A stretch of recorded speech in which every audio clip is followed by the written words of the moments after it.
What did you make out of the messaging we got from the BOE? Of course, the Governor, Andrew Bailey, there doing the rounds of the media to try and explain what the central bank had announced yesterday when it comes to, of course, a more normal policy. What did you make of the messaging? Thanks, Matt. Absolutely. The Bank of England took its first step yesterday in acknowledging that some modest tightening would be needed over the bank's forecast horizon to keep medium-term inflation in check. And that's a big step. Make no mistake, yesterday was the first real sign from the MPC that some policy tightening would be needed in the coming years, the coming couple of years perhaps. This was clearly reflected in the new forward guidance, and that was clearly reflected in the more upbeat tone around the bank's medium-term forecasts.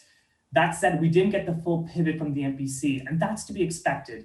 The bank continues to be patient, preach a message of patience, rightly talking up the uncertainty around the near-term economic outlook from growth to labor market. But yesterday was that first step, we think, in terms of changing direction towards a tightening policy stance.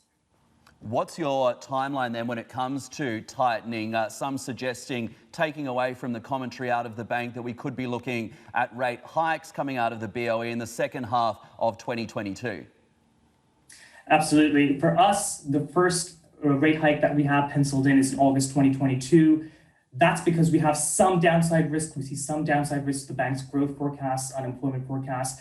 But if things do move in line with the bank's expectations, which is a little bit brighter than our own expectations, I think it's possible that May or even earlier could be in play. But we'll be watching that data carefully.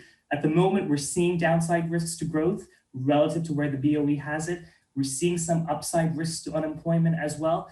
If that data comes in line with the bank's expectations that they've set out in the August MPR yesterday, I think we could be talking about tightening a little bit earlier than we have at the moment. But for now, we're seeing it as August 2022, the first date of liftoff. And of course, we've got some clarity on the sequencing as well. So that gives us some certainty of what we can expect in the next couple of years.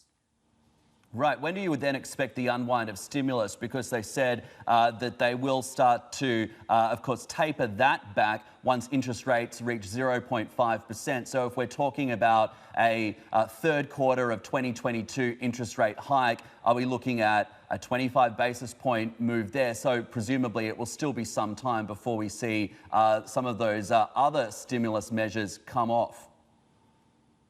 Exactly. It's a great question. So in August 2022, our expectations is for a 15 basis point rate hike.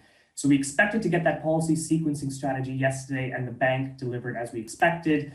What did we find out? As you rightly said, the bank will cease reinvestments of their QE program when the bank rate hits 50 basis points. So if our forecasts are right, that means that could happen around summer 2023.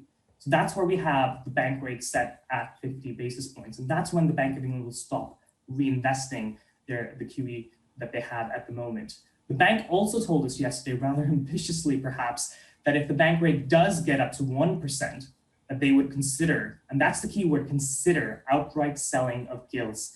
Now, I think that's a high bar to get to in the next 3-4 years, but the MPC has clearly set out a sequencing strategy that should potentially limit the tightening effects from QT on financial conditions.